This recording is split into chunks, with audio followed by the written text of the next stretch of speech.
I'll rip your arm off. You know what? Get your ass back home, get in the gym, and figure out what the hell you're doing wrong. Why is it called the 5-point move?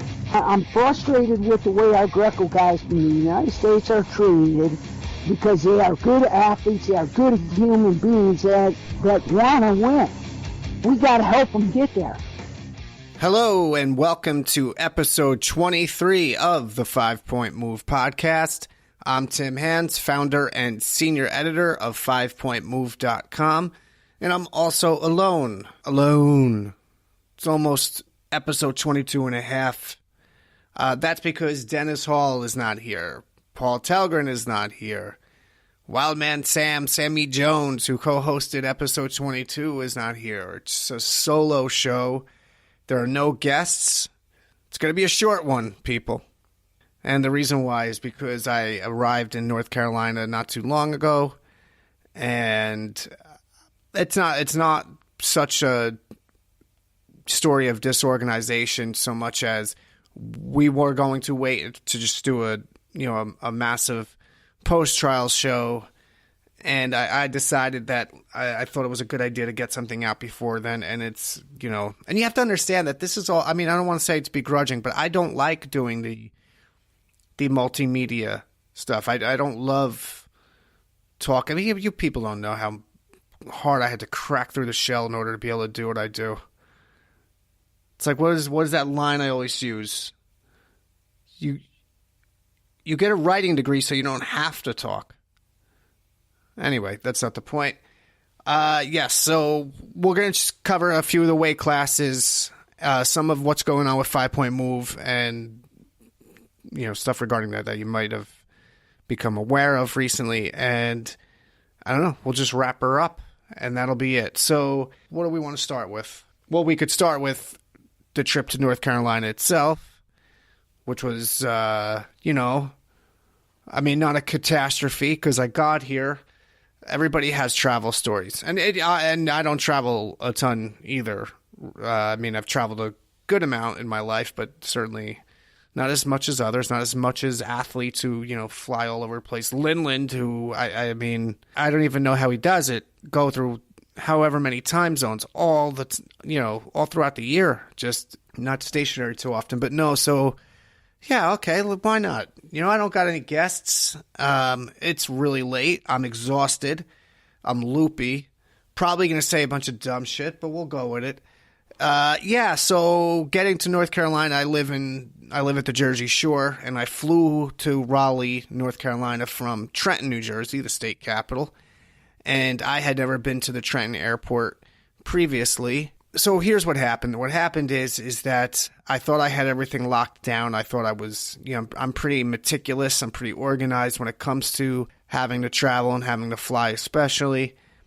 I thought I was set. My wife, she reminded me. She said, my flight was supposed to be a little after 6. And she said, well, the gate's going to close at 5:30. Okay, well, that's a harrowing thing to say, but I felt it was, it was a non-point. And she takes my daughter. My daughter's 7. She went to go pick up her glasses for the first time. My daughter has an astigmatism, if you need to know that. And so I get out. I start. I put a couple of bags in the car. I run back in, and then I realize I can't find my phone. I don't know where it is. I don't want to say panicked, but I'll say that I was looking for it long enough to where I considered just driving to Trenton Airport without it. That was where that's the point I had reached. I was like, oh, well, you know what? I'm just not going to have a phone for the next 3 days, 4 days, whatever. And life will go on for sure. And I'm not saying that to sound like some kind of hard ass, some kind of alpha. I don't need a phone. No, with 5-Point, I need my phone. Because of 5-Point, I need my phone. Because of my career outside of 5-Point, I could use my phone. But, I'm so busy these next few days. It's not like I'm going to be tooling around on Golf Clash, right? So anyway, I was going to leave, and lo and behold, it was actually on the passenger front seat it was there. After 12 minutes looking for it, there it was. And that held me back. I didn't leave on time as it was. And it was a race. And I got to Trenton Airport at 5:00 something or another. Got through TSA at 5:20 something. And I'm like, oh, the gate's going to close in just a few minutes. And no. The gate didn't close. No. How could it? First off, there's only 2 gates at the Trenton Airport. Little factoid for you. Why is this shutting off on me? Yeah, no, there's only 2 gates. No, and plus the plane was delayed for an hour and a half. So there was no worry. There was no worry about it. And then the silver lining to all of this, I mean, if it is a silver lining situation, is that I was hungry a little bit once the plane landed. I was hungry. I wouldn't go and be dramatic and say starving, but I was hungry. I hadn't had coffee either since the morning, and I kind of wanted some coffee. And I was like, oh, it'd be great. It'd be great if I found some place in the area near the hotel that meets these desires. But I wasn't expecting it, and I don't know the area here very well, despite the fact that my brother is a sheriff's officer about 15 minutes away. And so what happens is I get picked up by the Uber from the Raleigh-Durham airport. Oh, this is after the gate to arrive at Raleigh-Durham airport was occupied, and we were stuck inside the aircraft for 45 extra minutes after landing. But that's here. Anyway, let's go. Let's go, Tim. So we get to, get in the Uber, and he's driving. It was like a 15, 20-minute drive or whatever it was from the airport.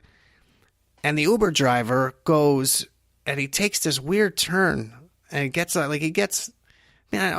don't know what he was doing, but he turned into this little parking lot, and it didn't seem like there was anything around for a second there. And I'm in the back seat going, is he going to try to kill me?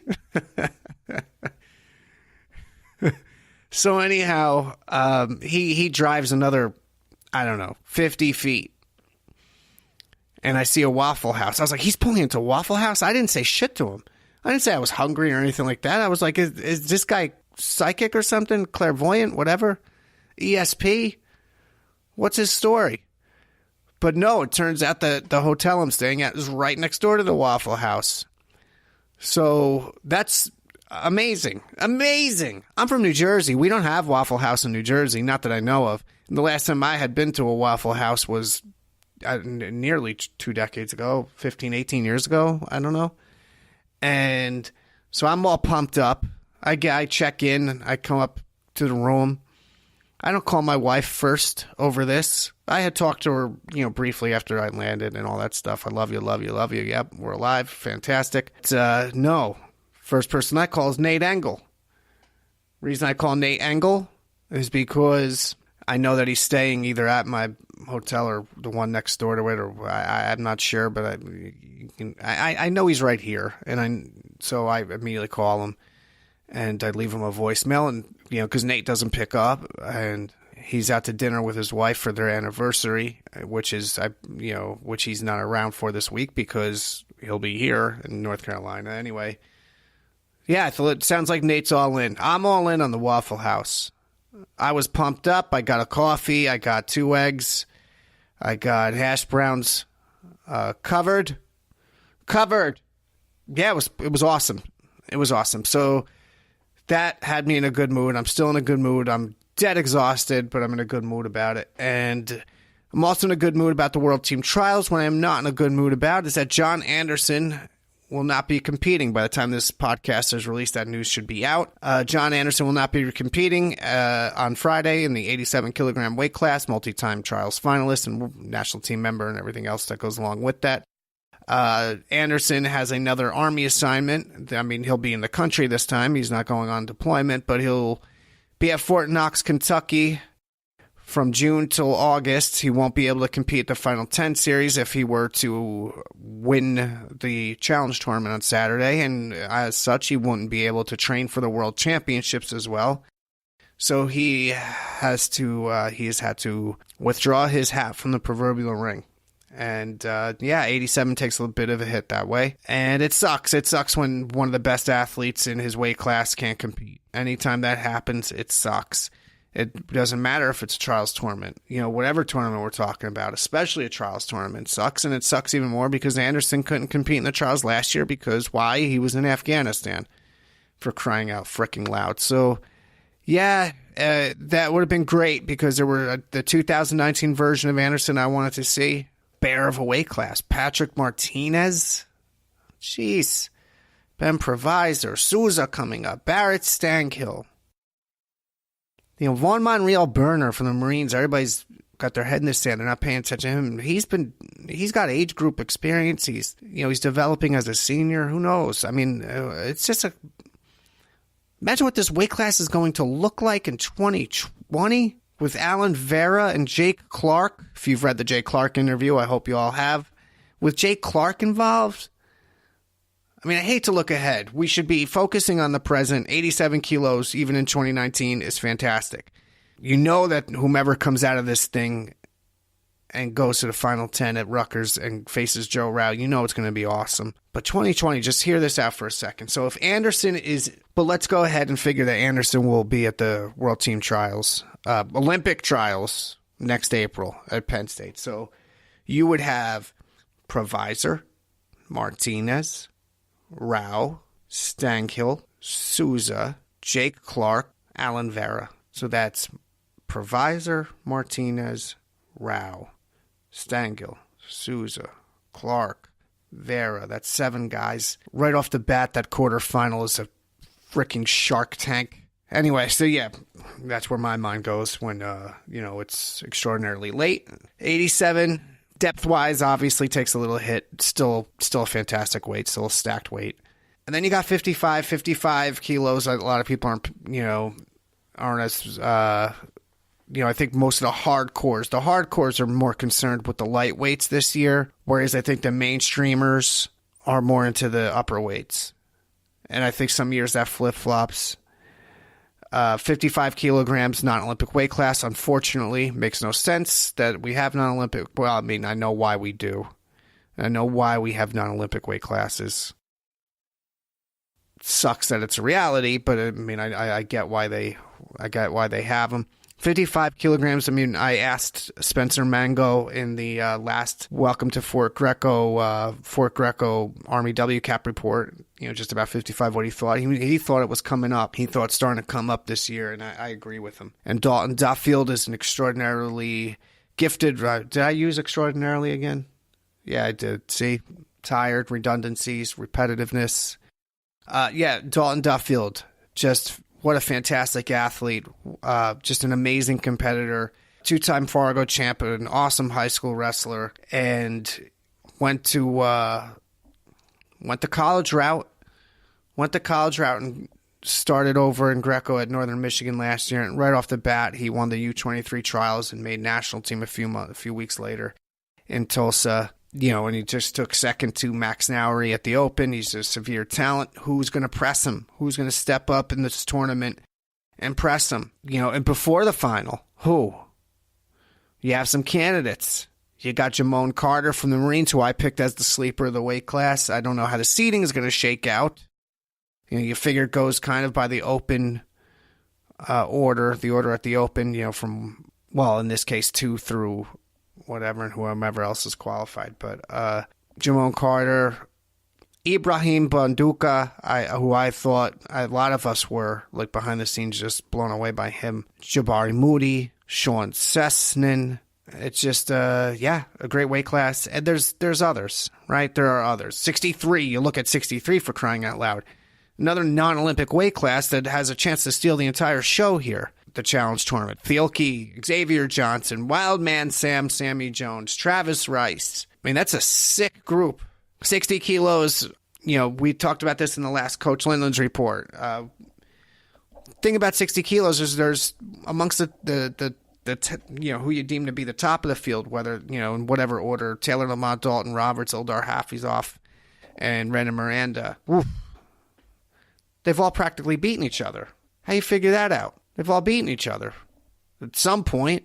Maybe one guy has a couple of wins in a row over another, but yeah, 60. That semifinal at 60 is going to be insane.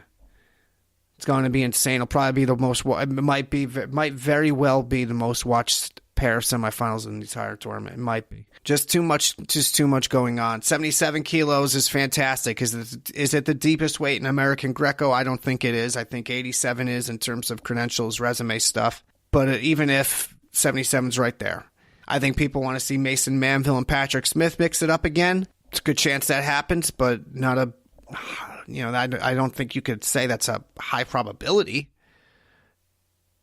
Not in a weight class where there's Peyton Walsh, Jesse Porter, Corey Hope. Corey Hope was the one who I identified as a sleeper, and here's why. The reason why I identified, we have discussions over these things. Are there times where it's unilateral and I just input stuff? Yeah. But Corey Hope was a slam dunk. And the reason why is because in 2016, Corey Hope, you got to remember, the Hope brothers, Corey Hope, he's been in the sport for a while, long time. But in 2016, he started really kind of coming on a little bit. He started winning matches he should win. In other sports, that doesn't sound like a big deal. In Greco-Roman wrestling, that's a big deal, especially for athletes who develop at different paces. When a guy starts beating the guys he probably should, that consistency matters. Huge. And what did Corey Hope do? He won the Schultz tournament and he barely missed out on national team at the Olympic trials. And then he was off the mat for what? 16 months, a year and a half, something like that, over a year and a half. And he went in a couple of tournaments in late 17 overseas. Then that was it. So when he competed at the Open in April, just a few weeks ago, that was his first domestic tournament in 3 years, over 3 years. Not to mention his first competition period since December of 2017. And he was tough, extremely tough. And who did he lose to? He lost to Patrick Smith and Mason Manville. He lost to Pat Smith on criteria. No, he lost to Pat Smith 2-1 in a badly officiated match. Certainly no offense to Mr. Smith. It was just a badly officiated match. I'm not going to say that Patrick Smith deserved to be called passive. I don't know how you call either Patrick Smith or Corey Hope passive ever. And that's why you have to understand that passivity is not as much of a penalty as it is intended to be well, I shouldn't say that. Maybe if you believe in the idea that in certain cases refs are trying to pick winners, but it's more intended to be like, a match stimulator, action stimulator, or whatever. But it's weaponized. We all know that. Not that I think it wasn't the case of Smith versus Hope, but it was just a referee who didn't know what the heck he was doing. Anyway, so yeah, Corey Hope drops a close match to Pat Smith, drops a close match to Mason Manville in the third place bout. He's had a few weeks to adjust. Could Corey Hope go on a run here? Yeah, absolutely. I think he could. Nevertheless, whomever, whatever amalgamation of these awesome guys, Peyton Walsh, Patrick Smith, Mason Manville. Just you look at them, it's just, we got some severe talent. I like using the word severe and talent together. If you're familiar with my writing, I just like it. I like the way it sounds. Anyhow, 82 kilograms, another non-Olympic weight class, and an awesome weight class. I think the consensus is Cheney Haight and John Stefanowicz go ahead and find a way to bang heads. Maybe that happens. Are they on a collision course? I think that would be the popular opinion. But you look at Spencer Woods, what he can do. Chandler Rogers, Andrew Berryessa, Carter Nielsen, Terrence Zaleski, Vlad Dombrovsky. Whew. It's going to be a fun weight to watch. Fun weight to watch. And then you skip all the way to heavyweight. And Robbie Smith is the story. He's the story probably, if not of the entire tournament, certainly at 130 kilograms. That is no slight to anyone else. That is certainly not a slight to Toby Erickson or Open champ Jacob Mitchell or to anybody else. It's just, we're talking about an Olympian and, 3 or 4 time world team member. I don't know. That's going to be interesting. It's going to be very interesting. We haven't seen Robbie in domestic action this year yet. It's going to be something.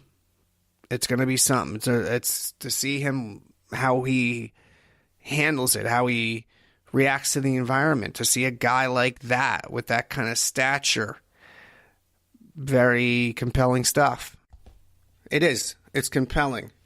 Robbie Smith is the story because the perception is that he is more vulnerable now than at any other point over the past 6-7 years. That's the perception. That's because the losses to Cohn from last year's trial are too fresh in the American audience's minds, in their collective minds. I think that's the case. Unless you're a hardcore and you paid attention to the Hungarian Grand Prix or the fact that Smith took third at Palasalu, you're probably under the line of thinking that he's in position to get knocked off here. I think you'll be able to tell early on if he has it or not. That's my feeling on it. You got Colton Schultz entering the tournament. Colton Schultz, I don't care how young he is, he's immediately a contender. He's somebody who could do something here. I think so. He's gonna have a good showing one way or the other. That doesn't necessarily mean he wins or gets national team honors or something like that, but he's going to put forth a strong effort. And that's important because he's a very big piece of the future of heavyweight in our country. He's a very big piece of the future for the program in general. There are a lot of different directions you can go with 130 and just really with a lot of these weight classes, period. 67 we didn't really touch on yet, so we'll run through that real quick. Tuma, Johnson, Morrow, 2, 3, and 4 at the U.S. Open last month. Jesse Williams, the 2018 U.S. Open runner-up, didn't have a good national tournament last month. I have a hard time believing that he's not going to be in North Carolina, a different dude. It's hard for me to believe. He's been around too long. He's too good. Yeah, Jared Verkleeren, who came over to Greco, Penn State guy, took 5th. Clearly a prospect if he sticks with this style. Clearly. He has the idea. Just doesn't stop battling. You're willing to humble yourself a little bit, and I know Verkleeren's a cadet world champion, but you're willing to humble yourself a little bit. Ply your trade leading up to the Open. If you're a folk-style freestyle guy coming over and you adhere to that approach and you're willing to stick with it, good things probably happen, as we've seen historically. So there's a lot of stuff to look forward to on Friday, certainly just as much so, if not more, on Saturday. Hopefully these final series get a lot of attention. Let's give a shout out to Flow Wrestling. Because of Flow Wrestling, there has been more Greco-Roman material available for these big national events than ever before. 5 Point Move's mission is to create exposure for United States Greco-Roman athletes. And I think a lot of people misunderstand what 5 Point's about. 5 Point Move is not simply about building Greco. The main goal of 5 Point is to create exposure for the athletes, create awareness. The byproduct of doing that is it creates awareness and excitement for the sport itself. And the fact that there's more coverage, accessible, hopefully high quality, I'd like to think you find it high quality, is crucial to the health and future of American Greco. So that's where I run with it these days. Busy days, very, very busy days. You also have the Sassari City Ranking Series tournament next weekend. We'll probably talk about that in the post-trials edition, but we only have one American going in it. That's Hancock, Tracy Giangelo Hancock. That's it. It was supposed to be Max Nowry, Ellis Coleman, and Hancock. Instead, it's just Hancock. Either way, there'll be coverage for that you can sink your teeth into. And you figure if Hancock goes ahead and gets himself on the podium, boosts his point count a little bit, does that lock him in at 3 or at least top 4 for the Worlds? I would think I would think almost assuredly it does. Then again, on the last podcast, we talked about how the ranking series points in terms of their relationship to the seeding is nearly immaterial, irrelevant. It's what's going to happen in the Worlds is going to happen.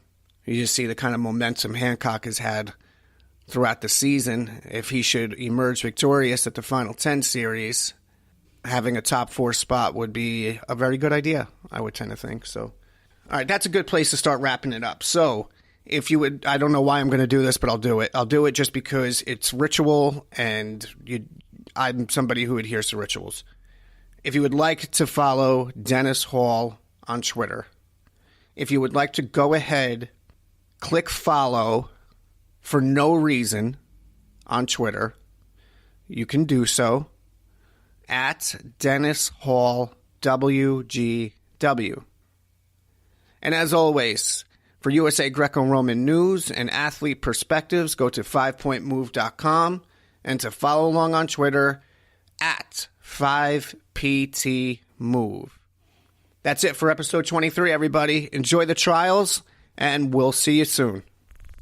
This show is part of the Matt Talk Podcast Network. For more wrestling podcasts, head over to MattTalkOnline.com.